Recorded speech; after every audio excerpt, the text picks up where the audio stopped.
Democracy എന്നാൽ എന്താ പറയൂ. 5 വർഷത്തിലൊരിക്കൽ വോട്ട് ചെയ്യാൻ കിട്ടുന്ന ഒരു ദിവസം. നിർഭാഗ്യവശാൽ നമ്മുടെ രാജ്യത്ത് ഡെമോക്രസി എന്ന വാക്കിന്റെ അർത്ഥം അതാണ്. ആ ഒരു ദിവസം, ആ ഒരൊറ്റ ദിവസം ജനങ്ങളാണ് കാര്യങ്ങൾ തീരുമാനിക്കുന്നത്. അതിനുശേഷം ജനങ്ങളുടെ മുമ്പിൽ വോട്ടിന് വേണ്ടി ജായ ചെയ്യുന്നവരുടെ ഭാവം മാറും, രൂപം മാറും. അധികാരത്തിന്റെ പരിരക്ഷയിൽ എന്തുമാകാവുന്ന 5 വർഷം. ആ 5 വർഷം ജനങ്ങൾ അവരെ സഹിച്ചേ പറ്റൂ.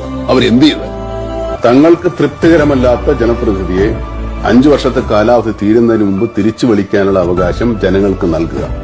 ഒരു നിയോജക മണ്ഡലത്തിലെ 50 അതിലധികമോ ശതമാനം വോട്ടർമാർ തങ്ങളുടെ പ്രതിനിധിക്കെതിരെ സ്പീക്കർക്ക് പരാതി നൽകിയാൽ ഇലക്ഷൻ കമ്മീഷന്റെ അനുവാദത്തോടുകൂടി വീണ്ടും ഇലക്ഷൻ നടത്താം. സാറേ, ഇത് നമ്മുടെ രാജ്യത്ത് പ്രാക്ടിക്കൽ അല്ല. ആണ്, പ്രാക്ടിക്കലാണ്.